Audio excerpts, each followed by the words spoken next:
Are you having a hard time figuring out what to get Dad for Father's Day? You should check out Row 1 Brand's Vintage Pictorum Gallery. They have America's best sports art. With over 7,200 historic sports prints, you're assured to find something unique for Dad this Father's Day. Instead of a boring old tie, get him a historic baseball photo taken by Henry High Sandham at the historic Polo Grounds Stadium in New York City during the 1894 Temple Cup. Or, if he's an NFL buff, check out the 1963 vintage NFL poster. These are so good looking that you'll be amazed how they turn out.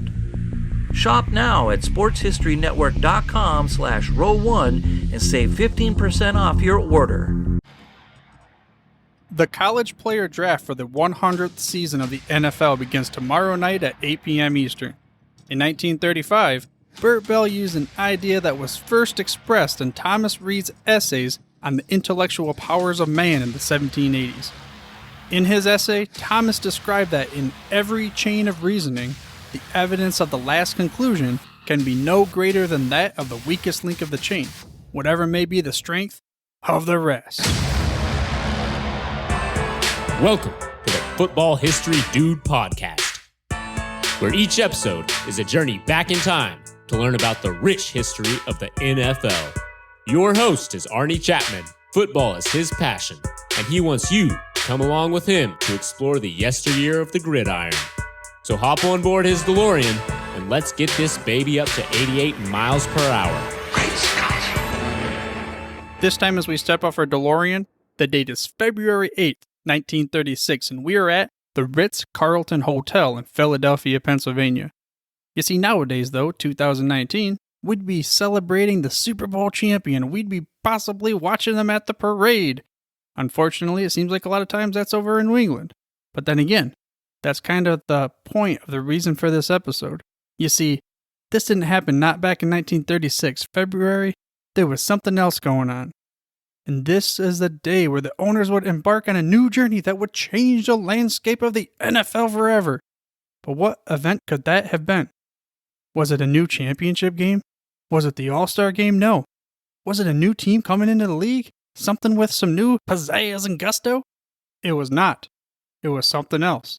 And this event started back on May 18th, 1935 at the Fort Pitt Hotel in Pittsburgh. You see, there were 8 owners and Joe Carr. There were 9 owners in the league at the time. There were 9 teams, and unfortunately, the Cardinals owner at the time was not there because he was sick. But we're sitting here with 9 gentlemen. We have 8 owners and the president at the time, Joe Carr, sitting at the Fort Pitt Hotel in Pittsburgh for an owners meeting. And then this crazy cat individual guy, he stands up. His name is Bert Bell. He decided that he was going to propose something that at the time maybe could have been thought as ludicrous. He said that we need to change the NFL forever. And by golly, it did.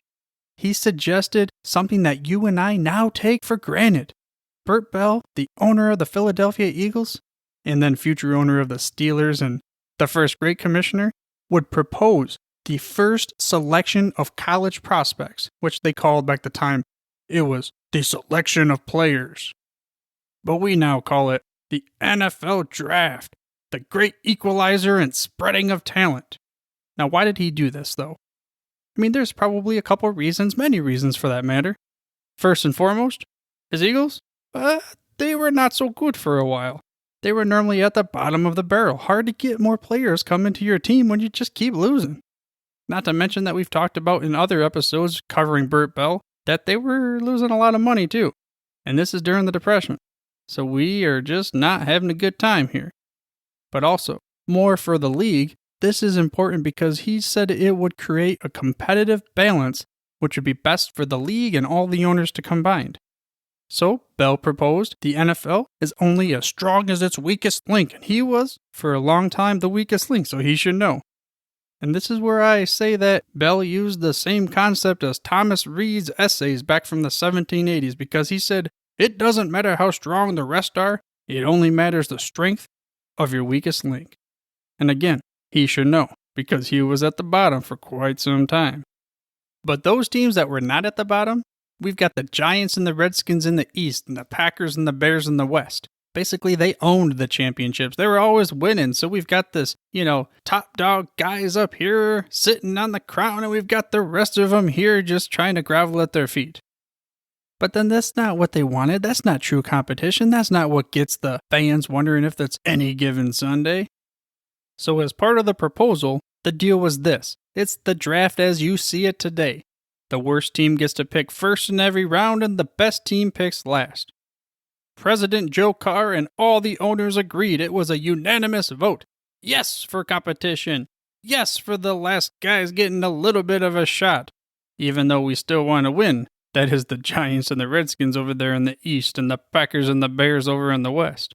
However, Bell and the owners did come out of this with 5 key points for the draft process, which was going to start after the 1935 season.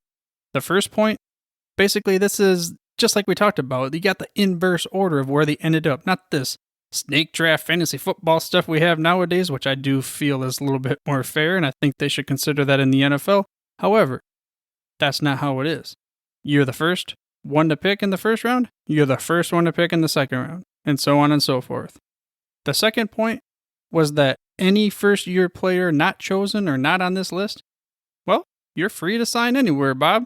Which this can kind of make you think about how in the NFL.Â episodes, the players just wanted to abolish the NFL draft, which would make them free agents right out of college. I included links to the 4-part series of the NFL.Â in the show notes, which, by the way, you can get to the show notes through your podcast player of choice or by heading to thefootballhistorydude.com. Also, I ask that you subscribe for free to the show by mashing that little subscribe button on your podcast player of choice. That way you get the hottest, freshest off the press episodes each and every week. But now back to that third point of the 5 that they had. This one described that if a player was selected, they had valid reasons for playing in a city or not being able to play in that city for matters, then there were stipulations in place where they could try to work around it. There's trades, selling, contracts, or other things, I'm sure, and either which way, let's just say, things might happen, but it might not turn out too good for you. We learned about that in the NFL.Â episode. The fourth point was that if there was a controversy between any player and a club, then it's going to the top. The president, Joe Carr himself, he's going to have the final word. He's going to drop that gravel down and he's going to say, son, this is my way or the highway. You got 2 options. And the other one I don't think you're going to like.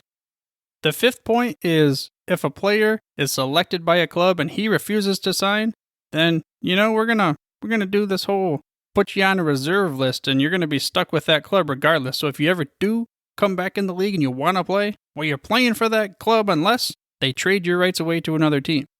So here we have our 5 points.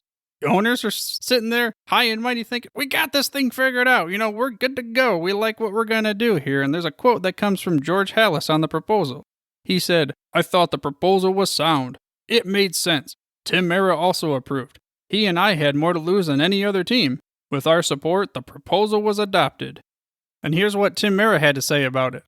People come to see competition. We could give them competition only if the teams had some sort of equality, if the teams went up and down for the fortunes of life. Of course, that meant that our team would in the future win a championship every 3rd year and people would start saying, what's happened to the Giants? They are not the team they used to be. That was a hazard we had to accept for the benefit of the league, of professional football, and for everyone. But enough of this whole sharpening of the axe and talking about things. Let's chop some wood. Let's get back to February 8th, 1936. This is the day of the first draft. It would live in infamy for NFL players forever because they just wanted freedom. But at the same time, this is giving you the opportunity, you may not see it yet, but this is going to give you the opportunity as a player for the league to grow leaps and bounds. But we got to get to that first draft. According to the league minutes, the owners called it the selection of players, and the press called it selection of college prospects. Of course, later, the next year, 1937, the league would call it the draft in the league minutes. Side note here, though, the word the draft, during World War II, that wasn't really a very popular term, so they decided for a few years to not call it the draft anymore. But in this first draft, there were only 9 teams. The Philadelphia Eagles picked first with a record of 2-9, like I said, always bottom feed and always from the bottom of the barrel. Then it was the Boston Redskins, followed by the Pittsburgh Pirates, the Brooklyn Dodgers, the Chicago Cardinals, the Chicago Bears, the Green Bay Packers, the Detroit Lions, and to round it out, the New York Giants. They would select last. So like I said, Tim Mara, well, he's got a lot to lose here. The Lions, though, it's interesting because they were the champions the previous year. But it went by record, regardless of if you're the champion or not. But here it is, go time. We've got these 9 teams, we've got these owners here. We're sitting at the Ritz-Carlton Hotel. We're just chilling, probably with our cigars. We got some beverages of choice, and we're just sitting around a little room. But we got to figure out who we're going to pick. So they took 90 names, they tossed it on the blackboard. Unknown for sure exactly where the names came from, but some say that, they took few of the college football magazines, scrounged them up, and one of them was given as a Street and Smiths. They took all these players, especially the ones from the current All-Americans. Let's throw them on the board and let's just start picking players. So just think about that, though. They were less advanced professional football owners and all these kinds of things than even your modern-day regular Joe Blow fantasy football player. They didn't really have scouting departments at the time, so they were just kind of taking players and scratching them off the list, just like a casual fantasy football player that doesn't study a whole lot. But even they have a lot more information than they did back then because it got the analysts that put them in order, at least some kind of cockamamie order where they're going to have a hope and a prayer and a shot to be able to pick the right players in the right order. But speaking of that, I got a little confession to make to you. People around my parts, they know this story, but I gotta say I was a shyster at one of my fantasy football drafts back in the day. You see, we're going into the draft room. The morning of, we got this guy, not one to study or pay a whole lot of attention, and let's just say we're gonna leave him nameless. But we get there, and he talks about, well, I don't know who I'm gonna pick, I don't got a book. So yours truly digs into his little satchel he's got, probably a book bag, whatever it was. He takes out the previous year's fantasy football guide, says, here you go, use this one, bro. Sure enough, he did. And let's just say that probably didn't work out to him for a while because, as we all know, fantasy football rankings change from year to year. However, it could have backfired on yours truly because, as we know as well, the rankings don't necessarily dictate the outcomes of the end of the year. So, try that next year at your fantasy football draft, but don't tell him I said so. But the one guy that was in the room that kind of knew what he was talking about, kind of thinks about your truly, someone who studies a little bit and kind of has a little bit idea what's going on. The article said that Wellington Mara, the son of Tim Mara, he was someone who kind of at least had some kind of scouting, understanding of how the prospects were going to be, so he would end up having a pretty decent career when it comes to that. And originally, the president, Joe Carr, he announced that each team was going to select 5 dudes. The owners agreed, though, let's make that 9 rounds, baby. Let's take 9 teams. Let's make it 9 rounds for 81 of those 90 names are going to be selected off the board. But now, we're at the draft. We're at 9 rounds. Let's light this firecracker and let that sucker fly. First pick, first ever NFL draft pick. Well, let's just say there was a blue chipper kind of can't miss dude sitting there at number 1. His name was Jay Berwanger. Here's some of his feats to kind of give you an idea. Well, he was a University of Chicago's halfback, but he did it all. I mean, back in the 30s, they all did it all. It was offense, defense, punter, kicker, get the guy a water, whatever it was. He was also the recipient of the first ever Downtown Athletic Club trophy. If you don't know what that means, let's just put it this way. He was the first ever winner of the Heisman Memorial Trophy. So the first Heisman. And a man of many nicknames was he. He was the genius of the gridiron, the one-man team, the Flying Dutchman, the man in the iron mask.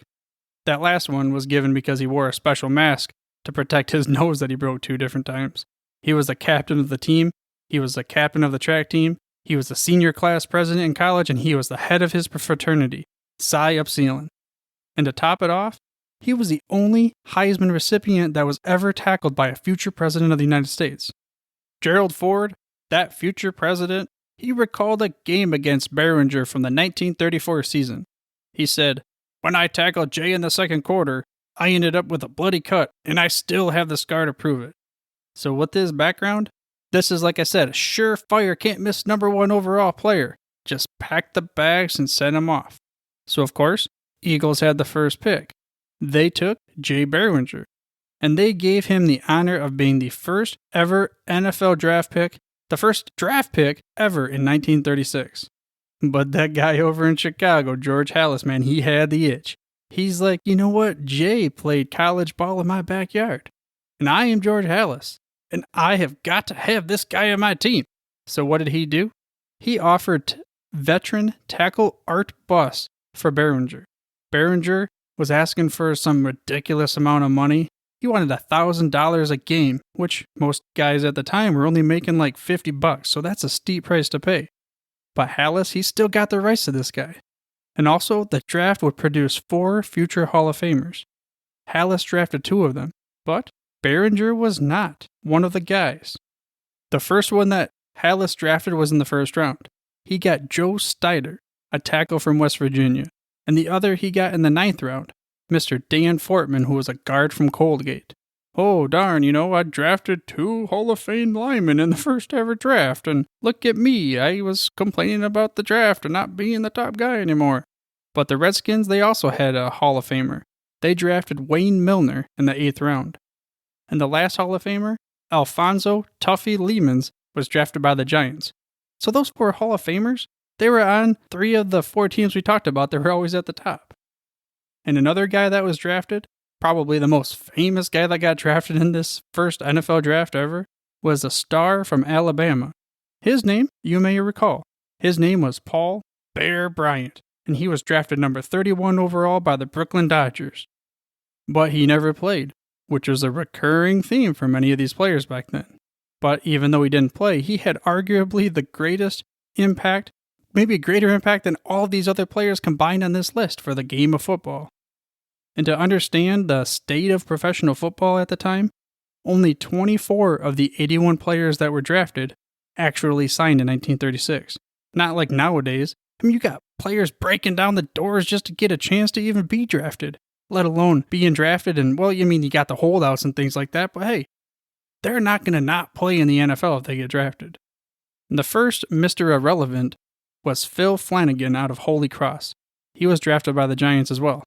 But like many of his other brethren, he did not play in the NFL ever. Never had a snap.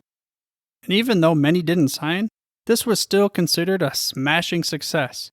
Think about it nowadays. You've got the NFL draft tomorrow night at 8 p.m. Eastern, and how many people around the country, nay, probably around the world, are going to tune in to multiple TV outlets, and they're going to be at Nashville watching this? Really, what is it? People getting selected, sitting down at their houses, sitting down in the green room, and finally getting picked and going up on stage. But this would turn into what is now created the ultimate competitive league.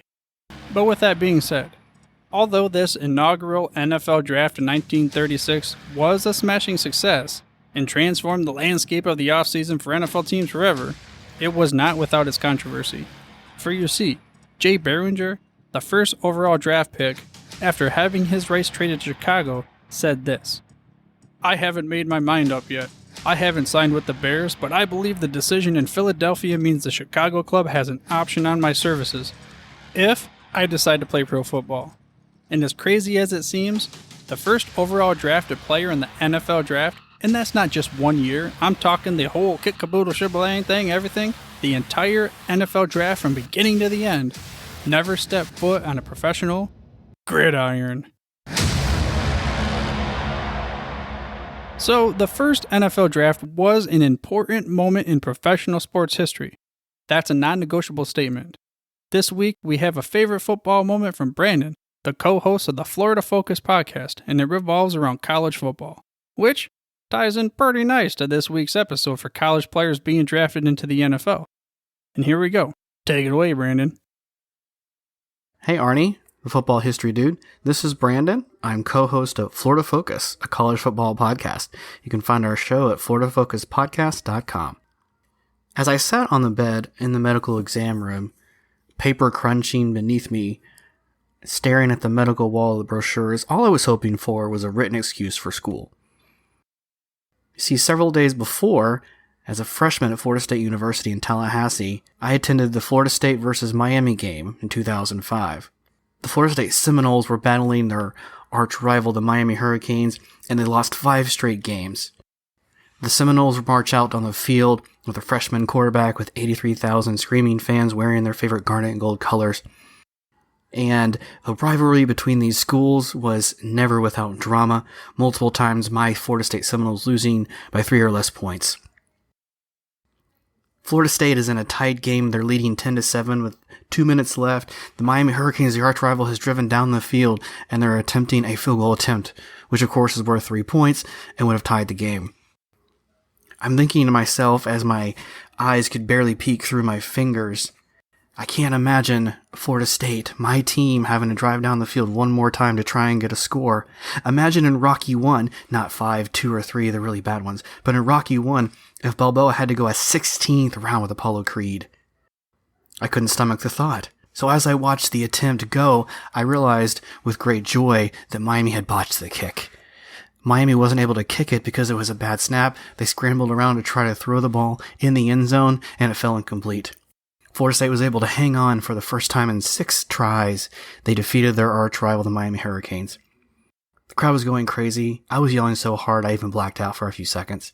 I go home, and once the dust settles that night, I wake up the next morning with this incredible itchy bruise on my back.